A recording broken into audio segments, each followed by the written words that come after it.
Miss Marvel. Talking about the Marvel Cinematic Universe, the Marvel TV universe just keeps humming, dog. And Miss Marvel wrapped up its first season. Um, Kamala is now officially Miss Marvel. Hmm. I think that there's a lot I really liked about this season. I think what the times I really liked the show were when it was exploring the culture of this character, not only in the United States and what it meant to be a person in Jersey City, but also a person who is of it's Pakistan. Pakistani. Yeah, I wanted to make sure I got that right. Pakistani Yeah. descent. Um, and I think the times when I didn't enjoy the show, as with most Marvel shows, is when it kind of devolves into the Mm. Marvel CGI fest. But also, I think when it, I think when the show makes some leaps in terms of plot development that just felt like a yada yada yada.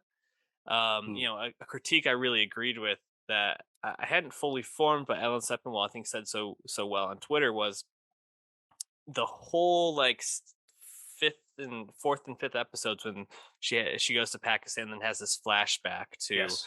The her partition. family. That could have been its whole own season, and I feel like that would have Yeah. been such a rich thing to explore. But for whatever they're trying to accomplish to get her ready to be in the Marvels, they yada yada yada this stuff a little bit, and it feels just like such a missed opportunity and something that was just so rushed in some ways. So I think there were some things to like and some things not to like. But what was your takeaway from the season? Yeah, I think that's right. I think the strengths of the show are clearly the cultural material. I think everything with the partition of India Hmm. was done very well. I think even the portrayal of Islam and Yeah. both the bad things that accompany that in terms of gender roles, but Hmm. also the um, bad things that other people put on it in terms of like the strict surveillance by law enforcement of these people. Um, I like seeing that there, but there's just not enough time for this series to be the Miss Marvel origin story and also the Kamala Khan backstory, which are kind of two separate things. And I enjoyed that it was largely small stakes. At the end of the day, we end the season back in Jersey City where we began.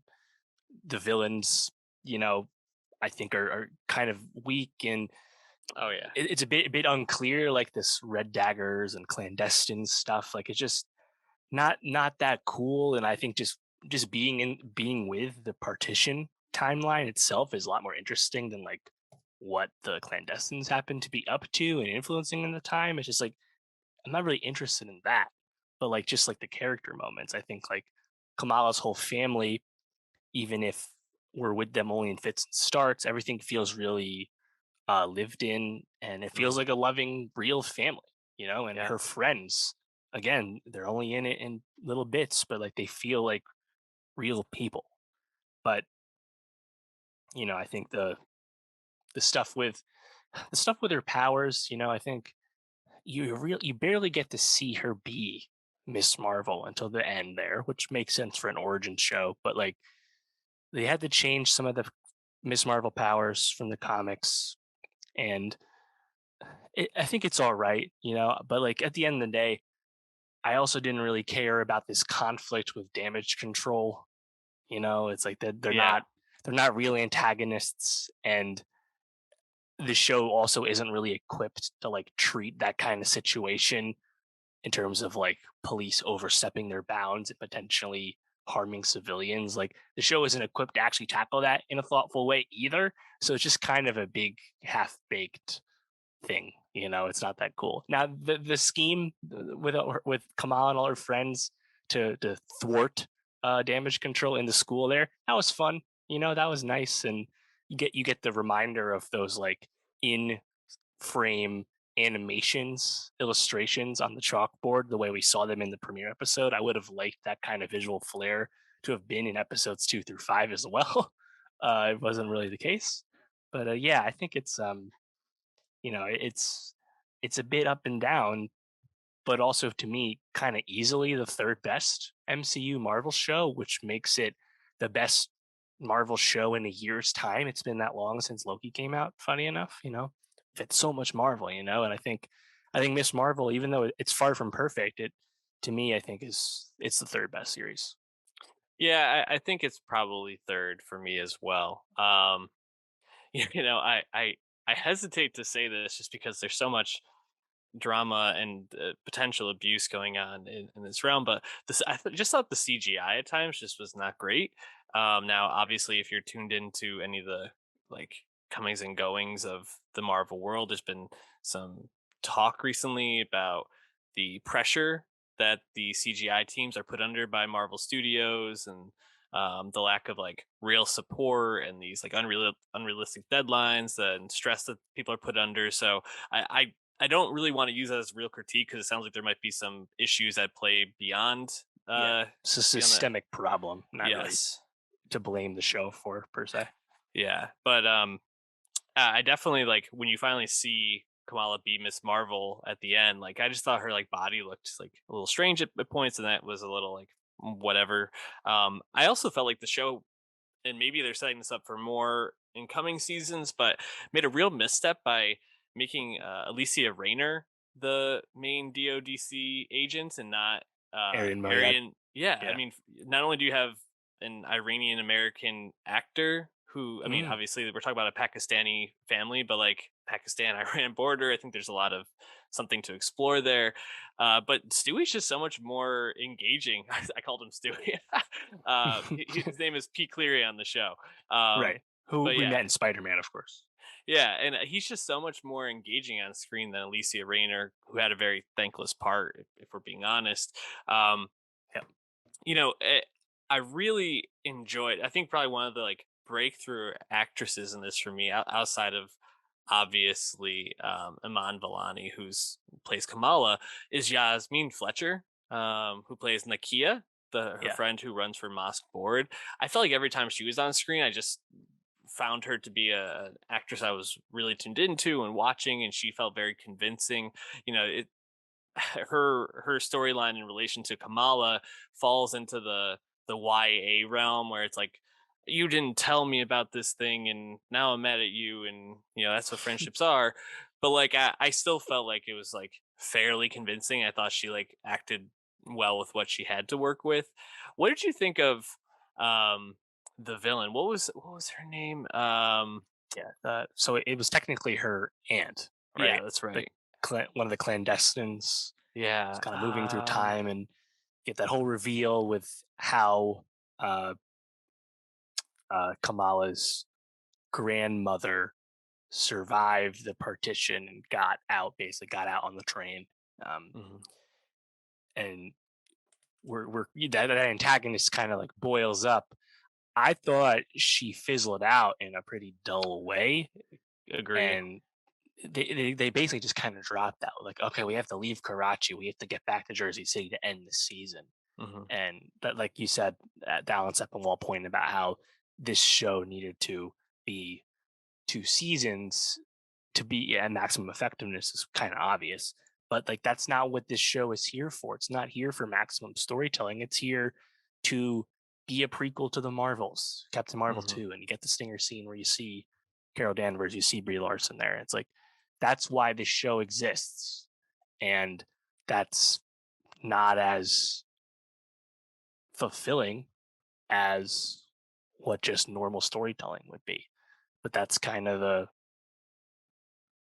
constraints that the Marvel Cinematic Universe is putting on its TV Themselves. storytelling right now. Yeah. Really just like a misstep. And, there's been a lot of critique about Marvel in general and, what direction is phase four going. I'm sure we'll get a little bit more of an idea when Comic Con happens. I think it's coming up this weekend, right? This If I'm weekend, yeah, San Diego correct. Comic Con. So we'll be talking about that next week. But I think this is one of those times when it feels like whatever they're trying to achieve with the Marvels maybe is actually like getting in the way of them exploring some like interesting stories and almost like maybe not knowing what they have with things. I know I have heard that viewership was lower for this series. I Yeah, there's a lot of theories as to why. some nefarious and potentially racist, and some are just like, well, it's a newer character in the comic Right. books, and there's just less, response to the character. It also started off head to head on Disney Plus with Obi-Wan, Yeah, which with was Kenobi. not a fair fight for sure. Not a fair fight. So, there. I don't know what that necessarily says about the show or about the character. It'll be interesting to see how Right. Marvel takes it, but I really just hope that it doesn't stop them from pursuing these sorts of stories and exploring these sorts of cultural stories. Because, as we talked about, with almost every single Marvel show they've done, or even a lot of the recent movies, they're at their best when they get weird or they go in a direction that they've never gone in before, and they really allow creators from these spheres to explore those things. If they start kind of going back to just like this very bland kind of thing, that I think that's where this like fourth phase could really start to get in some real trouble. So Yeah. And I think just in general, like the viewership of Miss Marvel, which is impossible to discern a true reason for. Obviously, it's many reasons, but like, you have to imagine that this Marvel fatigue feeling for viewers, it's bearing out in a certain sense where I feel like the response of Thor Love and Thunder was a lot harsher than it would have been if we hadn't been watching tons of Marvel stuff for the last years. We're coming off 2021 where there were 4 MCU movies and 4 MCU shows.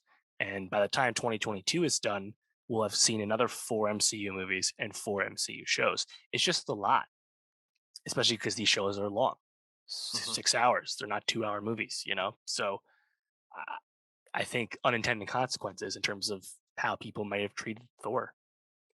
We're Yeah, starting to see that. So obviously, we're curious to see how She Hulk goes come August, and we know Black Panther 2 is on the way in the fall. So more to come. But uh, I think Miss Marvel, in a sense, was a bit of an unfortunate casualty in everything that's been going on because, like I said, I think it's the third best series. It's clearly better than Hawkeye to me, clearly better than Moon Knight to me, and Falcon and the Winter Soldier as well. So I think, at the very least, it's effective in the sense that they nailed the casting of Kamala Khan. I thought Aman Vellani is yes. really great, really a revelation.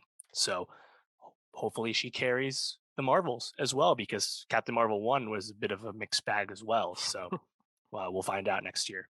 Are you just itching to get back with Carol Danvers, Dave? Can't say I am.